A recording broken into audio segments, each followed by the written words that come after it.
Bueno, vamos a ver el capítulo 3. ¿Te repusieron del capítulo 2 de la semana pasada?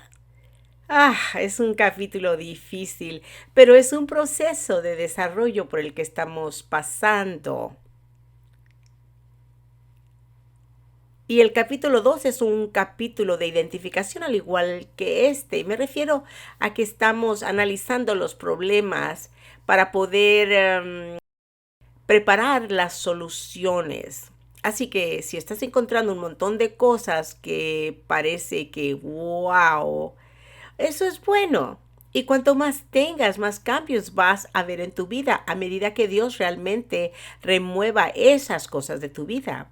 Así que no te desanimes en el proceso porque las personas a veces dicen, pero ese es todo el problema, ese es todo el asunto. Por eso estamos aquí, para que Dios pueda tratar con estos asuntos y darnos las herramientas que necesitamos para vivir en libertad, a pesar de algunas de esas cosas que podemos tener en nuestros corazones y vidas. Eso no funcionó como esperábamos. El capítulo 3 es muy popular porque todos vienen a la recuperación por lo regular debido a sus problemas emocionales. El dolor emocional ha llegado a un lugar donde dices no puedo manejarlo más. Trabajando en un ambiente de drogas y alcohol, las personas que vienen y que son adictas a las drogas fuertes, alcohol, son personas que en algún momento se apartaron porque no sabían cómo lidiar con su dolor emocional. Y eso los llevó por un camino diferente, con una serie diferente de problemas. A veces trabajo con gente que tiene una base codependiente y que ha tenido sustancias en su vida, pero muchas veces no. Y entonces es una persona que tiene problemas de codependencia, pero no se está medicando, al menos tal vez no a través del uso de drogas ilegales o alcohol. Puede que lo esté haciendo a través de medicamentos recetados, de lo que voy a hablar un poco esta noche, pero sin embargo están buscando maneras de lidiar con el dolor, buscan medicar el dolor. ¿Y sabes lo que hace la codependencia? Trata de medicar el dolor. Es un sistema que revivimos en nuestra vida para lidiar con el dolor de una manera disfuncional, no de una manera saludable. Y entender eso significa que hay algo que está fundamentalmente mal en cómo estamos lidiando con nuestras emociones. Y esa es una buena noticia porque hay una manera de lidiar con las emociones. Y lo que realmente quiero hacer esta noche es hablar sobre qué son las emociones, dónde están arraigadas y cómo podemos estabilizarlas. Esto no es un capítulo de dímelo todo. No es un capítulo que te va a sacudir, ya quisiera, pero no lo es. Puede que te dé una claridad, pero sigue siendo otro ladrillo. Y a medida que avanzamos, capítulo 6 al capítulo 9, vamos a estar mirando a un nivel más intenso de la verdadera solución. En este momento todavía estamos identificando problemas. ¿Suena bien para todos? Porque existe una gran diferencia entre vivir, entender cuál es el problema y luego entender cuando no estamos moviéndonos hacia una solución real al respecto. Veamos con más detalle nuestras emociones, las emociones negativas. En primer lugar, ¿qué son las emociones? Las emociones son, primero que todo, son una parte de nosotros que refleja la imagen de Dios. Él tiene emociones, por lo tanto, las emociones son parte de nosotros, siendo hechos a su imagen. Y eso significa que no son malas. Así fuimos creados por nuestro Creador. El problema es que las emociones pueden empezar en nuestra carne o a través del Espíritu Santo y dependiendo de dónde nuestras emociones están arraigadas, de lo cual vamos a pasar toda la clase hablando, veremos el resultado de esas emociones en consecuencia. Las emociones nunca son una fuente directa de lo que reflejan. En otras palabras, sentimos cosas, pero eso es solo una pequeña parte de lo que ocurre, si tiene sentido. Son indicadores de algo más que está ocurriendo dentro de nuestro corazón. Las emociones negativas siempre suelen tener una raíz y esto es bueno. Aquí es donde nuestra liberación vendrá eventualmente. Aquí es donde vamos a aprender que podemos estabilizarnos. Aquí es donde vamos a empezar a entender que no estamos atados y no somos impotentes a los sentimientos que sentimos en una situación dada o en un momento dado. Lo que quiero hacer ahora es asegurarme de que puedas entender esto. Quiero dedicar un tiempo a mostrarte un pequeño análisis de nuestro ser humano interior. en realidad nuestro ser humano exterior y nuestro ser humano interior. Y no quiero hacer esto muy como psicología uno a uno, pero es realmente importante. No tengo esto en el libro. Cuando lo reedite estoy considerando añadirlo porque creo que es fundamental. Somos un ser tripartito. Tenemos un cuerpo, un alma y un espíritu. Nuestro cuerpo físico lo entendemos porque podemos verlo y podemos tener problemas físicos y vamos a ver a un médico físico y eso tiene sentido. Ahora, vivimos en una cultura que ha convertido la mayoría de los problemas emocionales en problemas físicos. Y no digo que no puedan serlo. Y el cerebro puede tener desequilibrios. De hecho, trabajamos con un psiquiatra que entiende eso. Y eso no queremos descartarlo o negarlo, pero actualmente vivimos en una cultura que básicamente está disminuyendo el alma y el espíritu, que es de lo que vamos a hablar. Todo es físico. Todo es físico. El cuerpo físico es importante.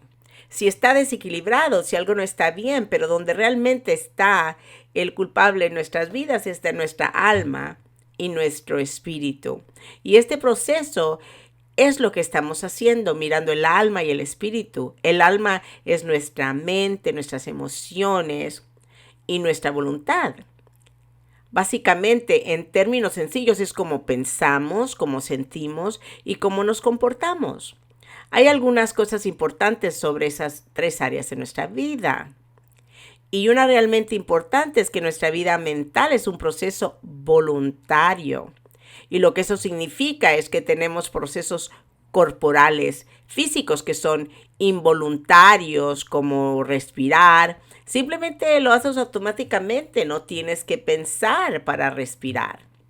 De igual manera, los pensamientos de nuestra alma se basan en un sistema voluntario. Eso significa que podemos elegir lo que pensamos, ¿me entiendes? Sin embargo, nuestros sentimientos son diferentes, son más bien involuntarios. No podemos cambiar lo que sentimos simplemente diciendo, no me voy a enojar, no me voy a entristecer, no me voy a sentir herido, herida. Simplemente me niego a sentirme así.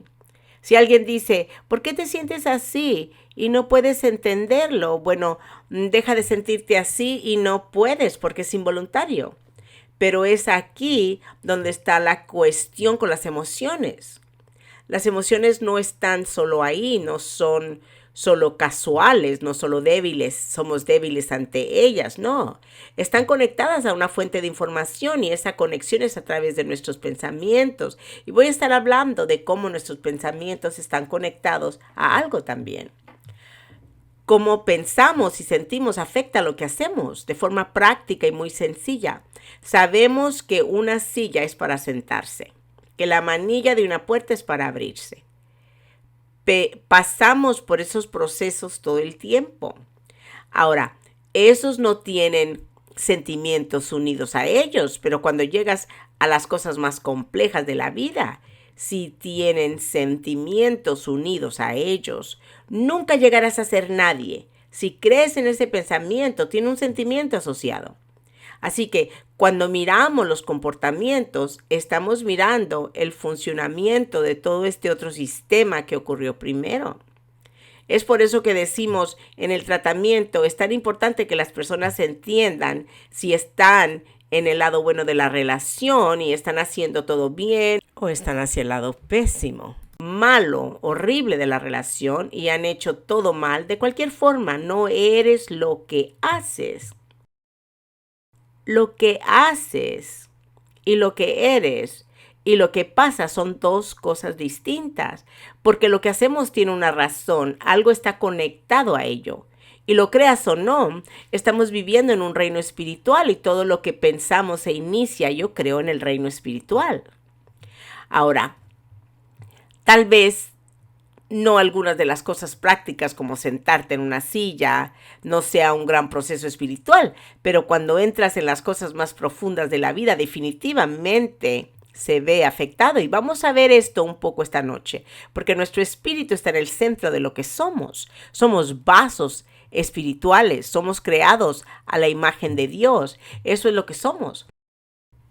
Y tenemos un alma y un cuerpo, pero nuestra identidad principal es nuestra vida espiritual, ¿me entiendes?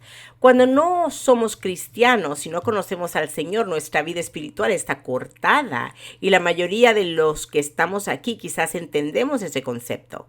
Es una de esas cosas básicas que aprendemos en el cristianismo. Nuestra vida espiritual es cortada. Entonces solo estamos funcionando con nuestra alma y con nuestro cuerpo y estamos espiritualmente muertos. Nos convertimos en creyentes y tenemos vida espiritual. ¿Qué significa eso? Sencillamente significa que estamos conectados con Dios a un nivel muy básico. Lo que realmente significa es que tenemos la habilidad de entender y percibir cosas espirituales.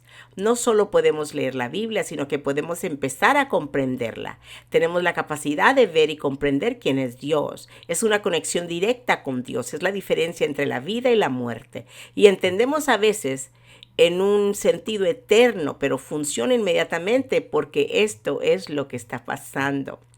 En nuestra vida espiritual estamos conectados con Dios.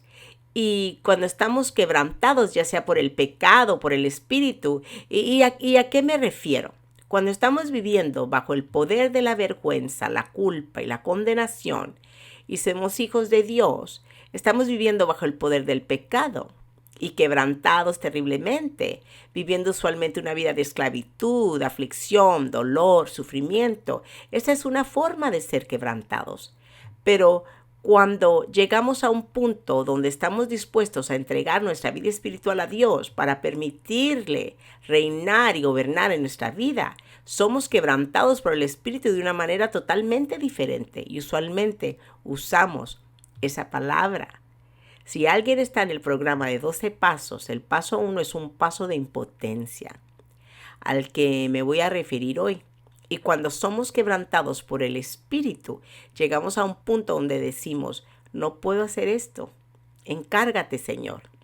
Y entonces lo que sucede es que el Espíritu de Dios comienza a dominar nuestras vidas. Ahora, ¿qué tan importante es eso? Es muy, muy importante porque tenemos dos sistemas diferentes en juego en nuestra vida todo el tiempo. Eso no está en tu libro. Tenemos un campo de batalla en marcha y si has leído el libro de Joyce Meyer sobre esto, hay otros buenos libros por ahí también. Hay una batalla en nuestra vida y tenemos un enemigo real que tiene un ejército organizado y tiene mecanismos que ha establecido para sabotear la mente humana. Sé que puede ser un poco difícil de pensar y es difícil para nosotros visualizarlo, pero eso es lo que está sucediendo en este momento, inclusive en esta sala.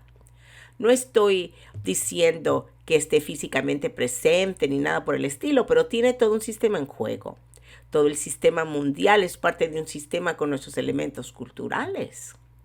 Y así su sistema es impulsado por la culpa, el temor, la vergüenza, los principios de la muerte y la destrucción. Pensamientos, sentimientos y comportamientos son el resultado de esas mentiras. Y somos mantenidos en cautiverio como resultado de eso. Algunos de ustedes sí saben lo que es estar totalmente sin Dios y luego vienen a Dios y experimentan eso. Podemos pensar que eso es solo el final del asunto. Ahora, soy un nuevo creyente.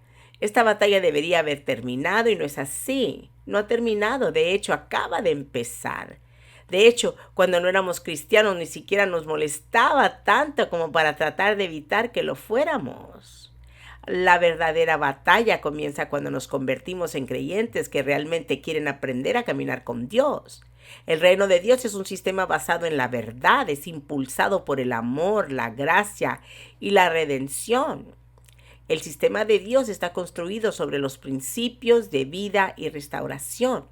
A medida que la verdad prevalece, Dios toma posesión de los pensamientos, sentimientos y comportamientos y voy a compartir esto con más detalle. Es importante saber que cuando el Espíritu de Dios comienza a obrar, puede que esto no tenga sentido ahora, pero tengan paciencia conmigo que no solo tenemos que dejarnos llevar por nuestras emociones, podemos tomar decisiones en nuestra voluntad no basadas en lo que sentimos, sino basadas en la verdad de lo que Dios dice. y Él nos pedirá que lo hagamos. Y es difícil a veces, especialmente si hemos sido impulsados emocionalmente y hemos aprendido a vivir nuestras vidas creyendo que nuestras emociones dictan nuestra realidad y dictan cómo pensamos y cómo sentimos y por lo tanto cómo actuamos. Puede ser difícil entender que cuando empezamos a operar por el sistema de Dios, Él alineará nuestras emociones en algún punto del juego. Pero algunas veces en el calor de la batalla se nos puede pedir que hagamos cosas y realmente no nos sentimos tan bien al respecto. Veamos la siguiente pantalla. La mentira contra la verdad. Aquí está el auténtico campo de batalla, las dos cosas que están tomando lugar. Y solo quiero mostrarte realmente en pocas palabras todo el proceso que vamos a hacer, así que no tienes que preocuparte si lo entiendes perfectamente esta noche. Vamos a estar desmantelando esto y viendo esto en una variedad de formas a lo largo de las próximas semanas que nos quedan juntos. Esto es básicamente cómo sucede. Recorreré este gráfico y el proceso de lo que sucede. Cuando estamos viviendo una vida en esclavitud, significa que no somos libres. Puedes estar esclavizado y ser un hijo de Dios. Solo quiero que entiendan eso. Eso no es un boleto para remover instantáneamente todo lo que ha sido roto en nuestra vida. No es así. Tenemos que trabajar en nuestra vida y permitir que Dios obre en nuestra vida. Podemos estar en esclavitud y ser hijos de Dios, porque estamos atados a las mentiras al punto que se han convertido en nuestra verdad. Esta es la definición de una fortaleza. Es cuando creemos una mentira y esa mentira se convierte en nuestra verdad. Yo creí muchas mentiras en mi infancia. Creía que yo no era buena, que era fea, que no le gustaba a nadie, que por mucho que me esforzara yo era tonta. Podría continuar y continuar. Había toneladas de mentiras en mi vida. ¿Y sabes qué? Me las creí. Porque creemos las palabras de los demás y pueden ser nuestros propios familiares que nos las imponen, o Satanás, o podemos vivir a través de otra persona, alimentarnos de sus emociones. ¿Qué pasa? Tenemos pensamientos poco saludables. Nuestros sistemas de creencias dictan y ordenan nuestra vida de pensamientos, así que lo que pensamos nos hace sentir emociones negativas, las cuales convertimos en nuestros hechos. Convertimos nuestros sentimientos en nuestros hechos. ¿Y qué sucede como resultado de eso? Bueno, una de las disfunciones, la codependencia. La gente trata sus problemas de diferentes maneras. Solo estamos hablando de una forma y sigo refiriéndome al desván porque probablemente haya gente aquí que está lidiando con eso. Hay una gran posibilidad y ese es un camino a tomar. Pero típicamente aprendemos a lidiar con nuestros problemas emocionales, volviéndonos emocionalmente deshonestos con nosotros mismos y con los demás. Vamos a ver esto en el capítulo 6, cuando empecemos a ver la represión, empezamos a ver las formas en que negamos nosotros. Por lo tanto, a medida que todo esto avanza, comenzamos a vivir en patrones de comportamiento negativos. ¿Y qué pasa? Formamos todo un sistema y toda nuestra identidad se vuelve tóxica. Este es el enemigo. A veces nos asustamos al hablar del enemigo, pero tenemos un enemigo. Y esta es su agenda en nuestra vida. Porque si tú eres del Señor, pero estás bajo esto, eres inútil para Dios. Y no quiero decir que realmente eres inútil, pero cuando Él te tiene bajo eso, ni siquiera tengo palabras para describir lo maravilloso que es la redención cuando has estado en ese lado. Y algunos de ustedes tal vez lo han probado. Algunos de ustedes tienen hambre de ello. Tenemos un Dios poderoso. Simplemente no lo conocemos. Simplemente no lo hemos experimentado. En eso consiste la recuperación, en llevar nuestro espíritu en un lugar de redención y sumisión, donde la verdad y la luz nos permite creer la verdad de Dios, no importa cómo nos sentimos. Vamos a estar buscando la verdad a lo largo de todo este libro de trabajo. Y ¿sabes qué? A veces la verdad te va a romper el corazón. A veces la verdad vas a querer huir de ella tan rápido como puedas. Vas a querer esconderte bajo lo que sea. Pero te diré que la verdad es tu gracia redentora si dejas que Dios obre en tu corazón. Porque la verdad de Dios no es solo la verdad, es la palabra de Dios. Pero lo que Él es que obra la verdad de dos maneras. Primero, toma la verdad, expone lo que está pasando dentro de nosotros. Eso es parte de nuestra verdad. A veces pensamos que la verdad tan solo son algunos versículos de la Biblia. Esa es la verdad. Esa es la palabra de Dios. Pero la verdad es también lo que sucede dentro de nosotros a la luz de lo que Dios dice que somos y a la luz de lo que sus principios y promesas dictan y ordenan en nuestra vida. Eso es realmente la verdad. A veces no entendemos esa parte, especialmente cuando aprendemos a mantener una apariencia y aprendemos a mantener esos sentimientos adentro de nosotros. Y ¿sabes qué? No necesito lidiar con esto, así que solo voy a pretender que la vida está bien cuando realmente no lo está. Dios quiere y necesita romper esto en nosotros, si nos va a liberar. El mayor acto de misericordia en mi vida fue ser quebrantada por la verdad de quién era yo realmente y qué estaba pasando realmente en mi vida. Y Dios fue misericordioso y gentil, me mostró mis defectos, mis problemas, pero también me mostró lo que me destrozó y Él hará eso por ti. Él no solo va a decir, tú eres esto y tú eres aquello y esto y aquello. Él te va a mostrar cómo terminaste ahí en primer lugar. Porque Él tiene un corazón compasivo y vio el cuadro completo de tu vida. Él estuvo ahí a través de cada fase de tu vida.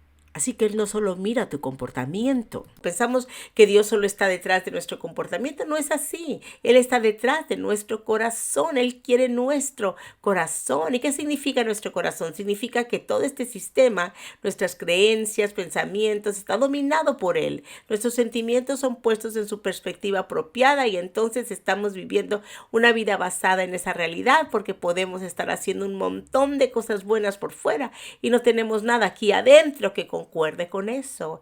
Estamos tratando de ser falsos. Por lo general es solo un mecanismo de supervivencia. ¿Cómo funciona eso? Bueno, cuando empezamos a creer y dejamos que Dios exponga la verdad y empezamos a creer quién es y a creer su verdad, no importa cómo nos sintamos, empezamos a pensar como Él piensa, tenemos la mente de Cristo. Hemos escuchado eso muchas veces, pero cuando realmente tenemos la mente de Cristo, empezamos a escuchar lo que Él realmente quiere decir acerca de nosotros. Eres mi hijo precioso, te quiero, no escuches eso es mentira, nunca diría eso de ti. Empezamos a sentir auténticamente. Eso no significa que esos sentimientos vayan a desaparecer. Permítame decirles que durante los 3 años antes de que Dios me quebrantara, prácticamente no tuve sentimientos. Me había cerrado de tal manera que no había llorado. Empecé a automedicarme con alcohol. Tenía todo tipo de cosas sucediendo en mi vida. Pero cuando Dios realmente llegó a mí, sentí y sentí y sentí. Y la gente pensó que había perdido la cabeza porque lloraba todo el tiempo.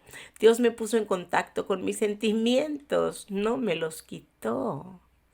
Empecé a experimentar alegría, pero también empecé a sentir muchos otros sentimientos. Dios no quiere quitarte esos sentimientos de inmediato. Él va a dejar que los enfrentes. Él quiere que los sientas y quiere enseñarte. Él quiere enseñarte una mejor manera de enfrentar y lidiar con esos sentimientos. ¿Qué ocurre cuando sentimos de forma auténtica y no permitimos irracionalmente que los sentimientos nos dominen? Empezamos a ser emocionalmente honestos con nosotros mismos y con los demás. Primero va a empezar contigo, pero ¿sabes qué? Va a filtrarse automáticamente a otras personas. La recuperación es un ambiente que nos permite ser emocionalmente auténticos y honestos. Es un don. Espero que puedas utilizar ese don porque es un regalo. A veces no podemos usar ese regalo en medio de una gran multitud o una iglesia grande porque quizá no nos sintamos seguros. Yo recuerdo ir a las iglesias al principio. Eso fue en una parte completamente diferente del país, diferente cultura y todo. Pero yo lloraba en la iglesia y la gente decía, ¿qué te pasa? Y me alejaban. Y entonces las pocas personas que se acercaban y hablaban conmigo, quiero decir, yo solo tenía una revelación total de lo que una persona destrozada que era yo. Y antes de eso yo caminaba y tenía mi vida en orden. Y entonces, ¿qué te pasó? Y estoy tratando de explicar lo que me pasó. Bueno, el Señor me mostró, Él solo me mostró, Él me mostró lo que realmente estaba pasando en mi corazón. Y no me entendían. Así que eso no los hacía malos. Es solo que no entendían porque esa no era su experiencia. Así que a veces eres emocionalmente honesto y la gente no lo va a entender. Así que encontrar un grupo como este, donde puedes encontrar la gente que lo va a entender, es un regalo, es una bendición, realmente lo es. ¿Y qué sucede entonces cuando empezamos a vivir la voluntad de Dios, eligiendo creer y seguir la verdad de Dios? Ahora déjame decirte, esto es un proceso. No empiezas a vivirlo mañana, lo sé. Y el típico codependiente, tan pronto como ver una cosa mal, tengo que arreglarlo. Tengo que arreglarlo. Dirás, ¿sabes qué? Tengo un niño de 3 y otro de 4 años que corretean por mi casa. Así que paso un día de limpieza todo el día. Y después, ¿sabes qué? Hay un montón de cosas por toda la casa. Y ¿sabes qué? Tuve que aprender que con niños de 3 y 4 años, a veces tengo que aprender a vivir con el desorden. No va a ser perfecto. Tengo que estar bien con eso. Y vamos a tener que aprender que en la recuperación vamos a tener que aprender a vivir dentro de nuestra disfunción a como Dios nos las revela. Y no va a desaparecer de inmediato, y eso está bien. No tiene que desaparecer de inmediato. Esa es la obra de la gracia. La gracia dice que está bien. Solo te lo revelo para que puedas empezar a lidiar con ello. No tienes que deshacerte de eso de inmediato. Y ¿sabes qué? Ni siquiera puedes deshacerte. Yo voy a deshacerme de ello. Te va a llevar a través de un proceso. También queremos los resultados de inmediato. Somos como el microondas, la cultura de la comida rápida. Así que solo hazme zip a través de un proceso y boom, boom, boom. Salí al otro lado y estoy como nuevo. Y he visto a la gente tener diferentes niveles de avances. Y Dios puede tocar tu corazón. Él tocó mi corazón muy profundamente en una temporada de mi vida. Y fue simplemente radical. Y lo he visto, pero no todo el mundo es de esa manera. Y no tienes que ser de esa manera.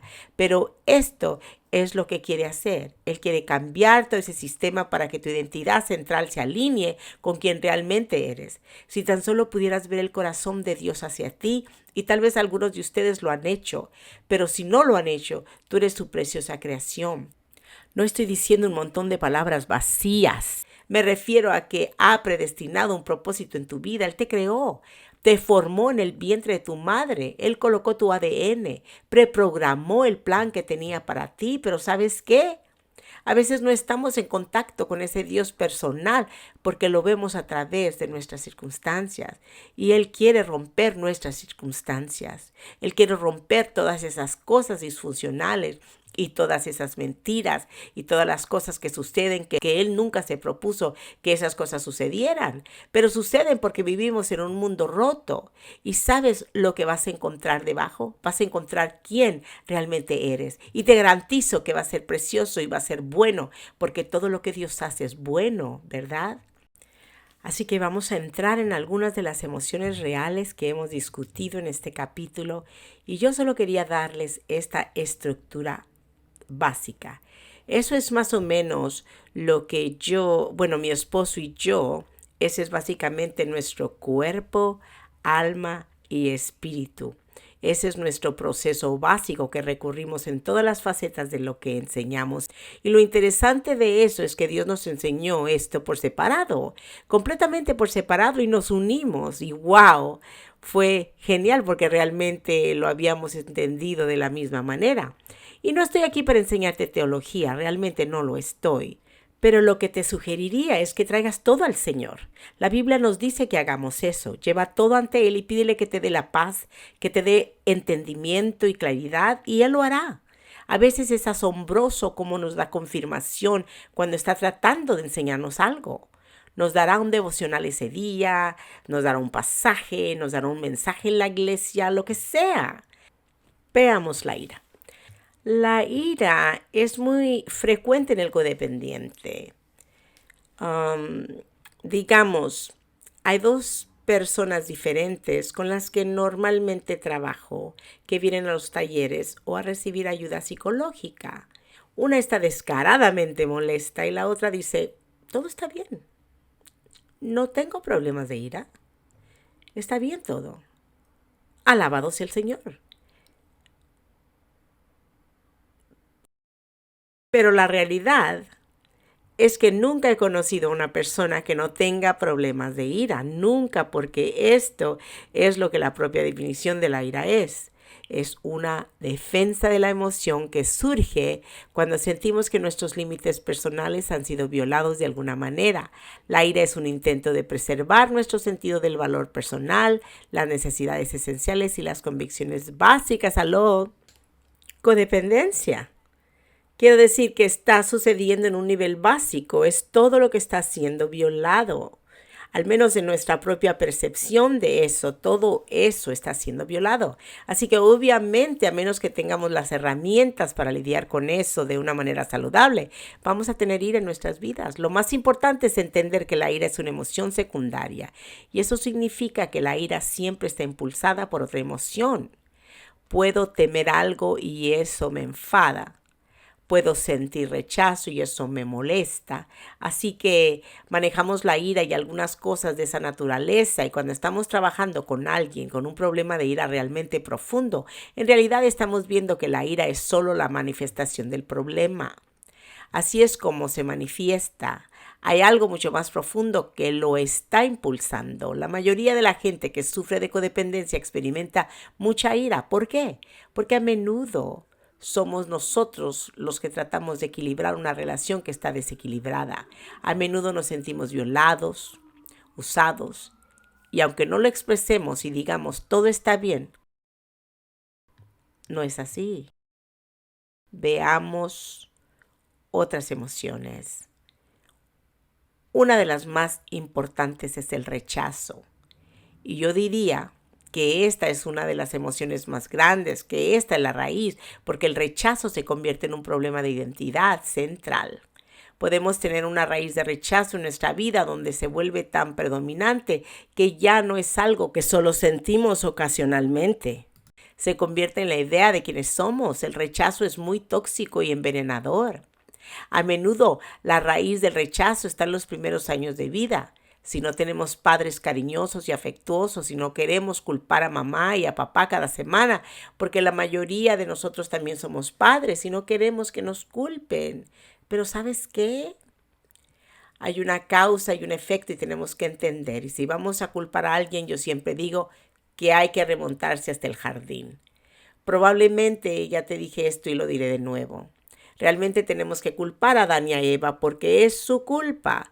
Porque nuestros padres tuvieron padres y los padres de nuestros padres tuvieron padres y así sucesivamente. Pero sigue siendo lo que es y podemos decir, oh, no fue tan mal o no me afectó tanto. ¿Y sabes qué? Solo empecé a actuar así no sé, en algún momento. Pero eso es mentira. Eso no es verdad.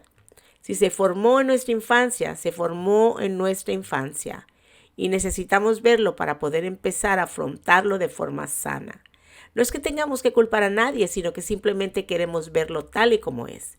Y esas heridas que se producen en la infancia, cuando nuestros corazones son tan jóvenes y tiernos, cuando eres un niño pequeño, no tienes mecanismo para afrontarlas. Aún no sabes cómo afrontarlas. Y así, cuando se produce un trauma, un rechazo en ese momento de nuestra vida, somos vulnerables a lo que eso conlleva a medida que crecemos. Un sentimiento de rechazo puede conducir a la ira, donde nos centramos más en la persona que nos rechazó en lugar de aceptar que una persona nos encontró poco valiosos. El rechazo no es más que la sensación central de que por alguna razón no me aceptas. Es lo contrario de la aceptación. Así que cuando empezamos a sentir que estamos siendo rechazados, básicamente lo que empezamos a hacer es que podemos empezar a centrarnos en esa persona y decir, bueno, esto está mal, eso está mal, eso está mal con ellos.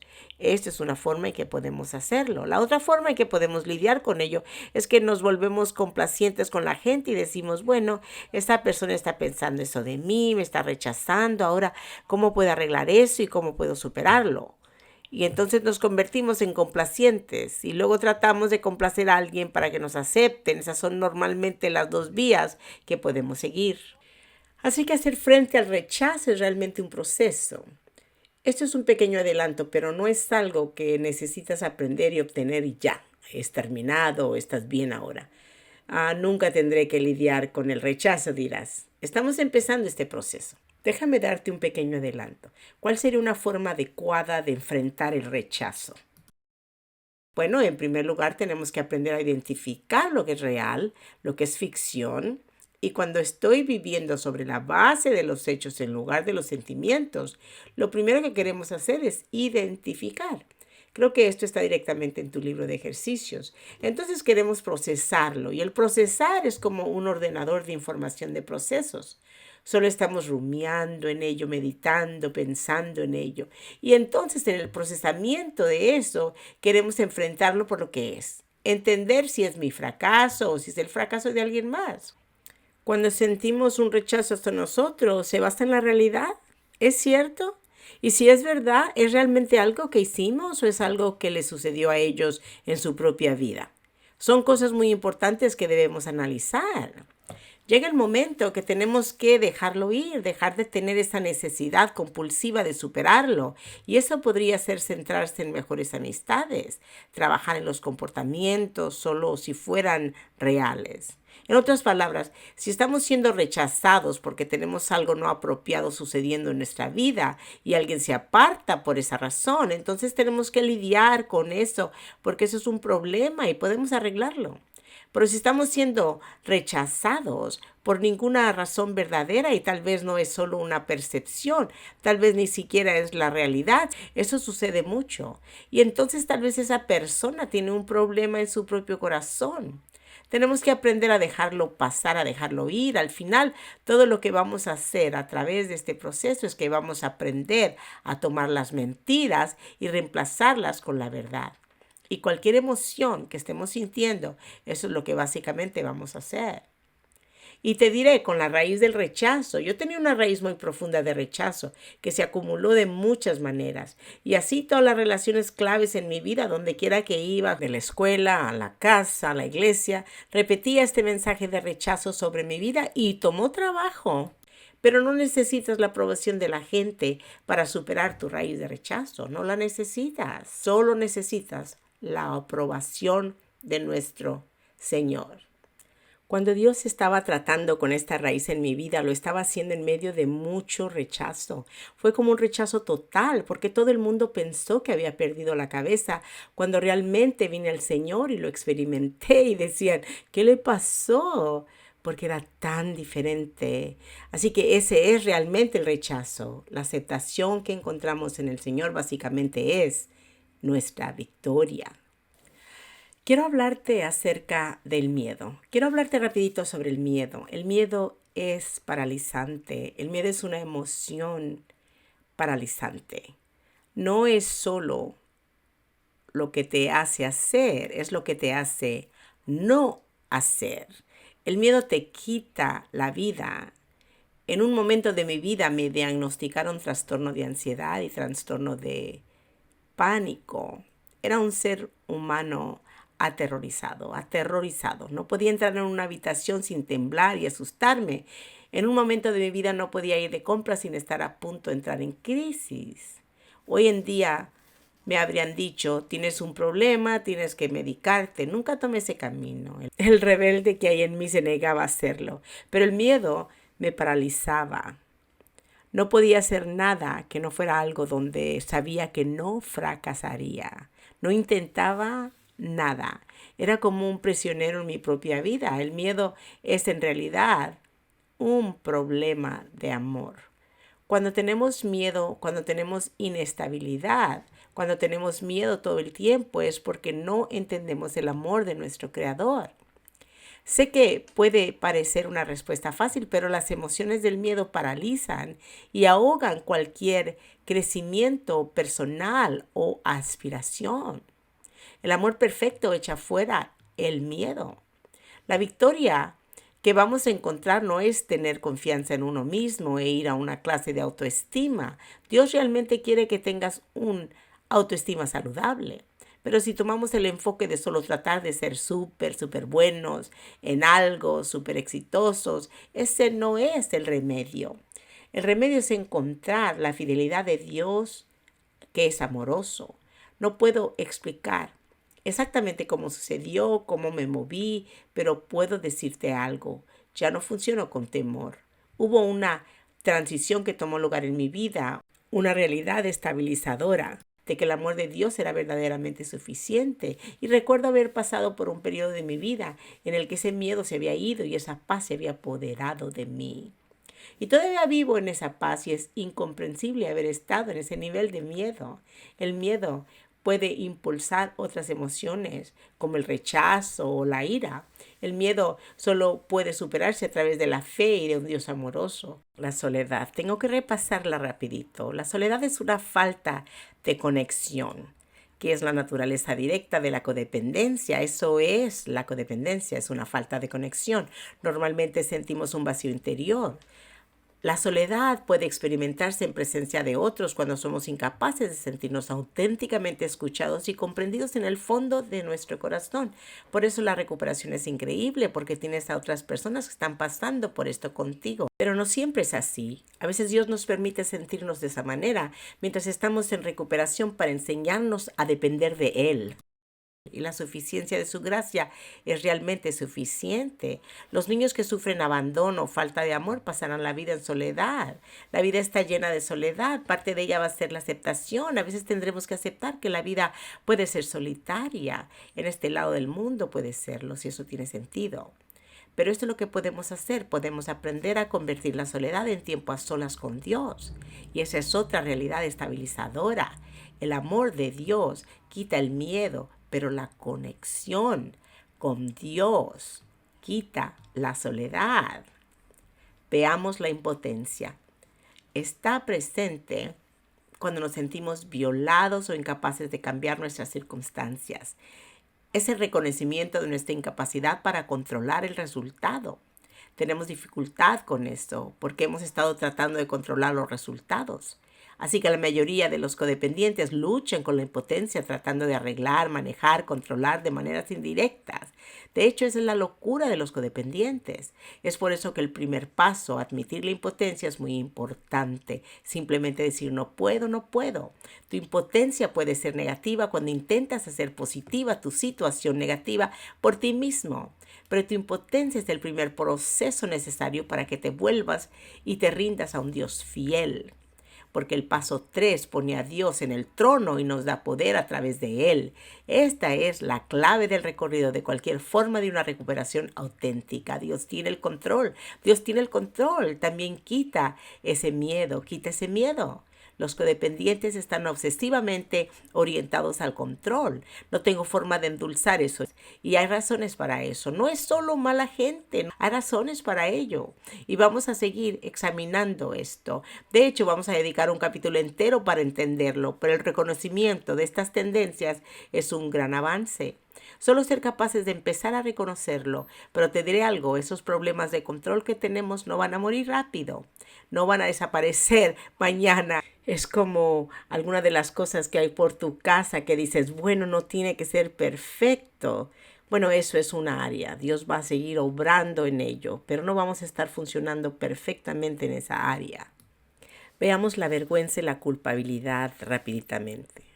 La vergüenza dice que algo anda mal conmigo. El codependiente tiene una identidad de vergüenza en la mayoría de los casos. ¿Y qué significa una identidad de vergüenza? Algo está mal conmigo. En algún nivel hay algo muy defectuoso en quién soy. No soy normal. La culpabilidad dice que he hecho algo mal o que no he hecho algo que debería haber hecho. Esas son dos de las principales influencias en nuestra vida y codependencia. La mayoría de los codependientes son impulsados por la culpabilidad y las decisiones y los esfuerzos para acomodar y complacer, por lo general, las necesidades artificiales de los demás. Cuando experimentamos culpabilidad y vergüenza, podemos intentar superarlo siendo buenos. Eso es normalmente lo que hacemos en la codependencia. Decimos, me siento así, así que voy a intentar poner un montón de cosas buenas encima y eso me lo quitará. También podemos rebelarnos contra ella y eso es más o menos lo que hace el adicto. Así, te mostraré lo que pienso sobre eso. Y actúan como locos y hacen todo tipo de locuras. Podemos escondernos de ello o ignorarlo. Y esto es negación. Y la negación nos lleva a otros lugares también. Y es por eso que vamos a pasar mucho tiempo hablando de la negación. Solo hay una solución. Vamos a verlo realmente en los capítulos 6 al 9. Pero lo que quiero hacer es terminar con 5. Creo que son 5 pasos para remover fortalezas emocionales y solo voy a cubrir estos. Estos están en tu libro hacia el final del capítulo, eliminando fortalezas emocionales. Tienes ahí un gráfico que te ayudaba a entender, creer, pensar, sentir y actuar. Así que si no entendiste bien ese gráfico que estaba haciendo o si todavía estás tratando de entenderlo, qué significaba, y para aquellos de ustedes que no lo hicieron, si por casualidad no leyeron el material, hay un gráfico allí que va a ser útil para ayudarlos a entender esto un poco más. Tenemos que recordar que las emociones son indicadores, no hechos. La emoción es como la luz del motor que se enciende en tu coche y te dice que tienes que cambiar el aceite. Solo indica algo. En el calor de la batalla no debemos permitir que nuestras emociones dicten la verdadera realidad. Aquí es donde somos más vulnerables a querer medicarnos. Y eso puede ser nuestra codependencia de alguna forma. Necesitamos identificar los sistemas de creencias que impulsaron las emociones.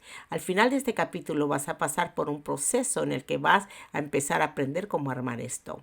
Al principio puede ser un poco molesto, puede ser un poco difícil, pero donde realmente vas a tratar de ver el vínculo en tu propia vida entre tus creencias, tu pensamiento, tu sentimiento y tu comportamiento. Y si solo empiezas a tratar de capturar tus pensamientos, ese es el primer paso. En el mundo secular se le llama terapia cognitiva. ¿Qué tal? Yo recibí terapia cognitiva antes de ser cristiana y me hizo repasar y escribir todas estas cosas sobre mí misma. Y sabes que en realidad no había nada malo en ello. Tenía algunas cosas raras que pensaba durante la semana, vaya, no estaba como, wow, no puedo creer todo esto. Cuando empiezas a capturar tus pensamientos, pero ¿qué puedes hacer con ellos entonces? ¿Qué haces con ellos en un plano secular? ¿Y ahora qué? Se supone que debo darme una palmadita en la espalda. Está bien, Stephanie, estarás bien. No hay a dónde ir con ellos. Así que queremos identificar los sistemas de creencias que impulsaron las emociones.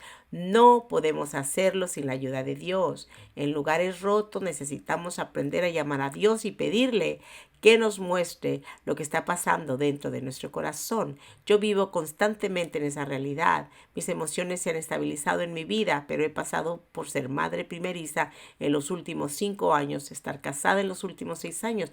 He experimentado muchas emociones nuevas y constantemente tengo que ponerme en contacto con ellas, especialmente si van en sentido negativo. ¿Qué ocurre, Señor? Si hay ira en mi corazón, ¿qué está pasando? Y Él es tan fiel a eso. Él siempre apuntará en la dirección que necesitas ir, y ese es el lugar de libertad. Si podemos aprender a detenernos y aprender a inclinarnos humildemente ante Él y preguntarle qué está pasando, Él nos lo mostrará. Tenemos que identificar dónde transferimos la responsabilidad. La mayoría de las veces culpamos o miramos a otra persona como la fuente o el inicio de nuestro dolor. Ustedes no hacen eso, ¿verdad? En la recuperación necesitamos pedirle a Dios que busque y nos muestre nuestra parte. Esto nos capacita para encontrar una solución en lugar de ser cautivos de nuestras circunstancias. No quieres que sea otra persona, porque si es otra persona y no tienes control sobre ella, no tienes libertad. Si estás atado a otra persona emocionalmente y estamos en codependencia, muchas veces estamos enredados emocionalmente. Lo que ellos sienten, nosotros lo sentimos. Lo que ellos piensen, nosotros lo pensamos. Pero a veces es la esclavitud y eso es lo que Dios quiere romper porque tú quieres que tus sentimientos sean tus sentimientos. Quieres aprender a sentirlos y quieres aprender a identificarlos y no transferirlos, porque así es como Dios puede liberarte. Tenemos que reconocer la parte de Satanás. Tenemos un enemigo real. Y él trabaja así como Dios lo hace, por medio de la gente. Y es astuto y es gente que conocemos. Y no es ni siquiera como si tuvieran cuernos o algo así. Solo que a veces es solo el quebrantamiento del corazón humano. Clama las promesas de Dios. Toda nuestra libertad se encontrará en la verdad de Dios, pero no se trata solo de un versículo de la Biblia, sino en recibir la verdad a un nivel central donde se convierte en parte de lo que somos. Dios no solo quiere que leas versículos de la Biblia, Él quiere poner esos pasajes y escribirlos en tu corazón, donde se conviertan en una realidad actual en tu vida, y que sepas que tu Dios es quien Él dice ser y tú eres quien Él dice que eres. Terminemos en oración.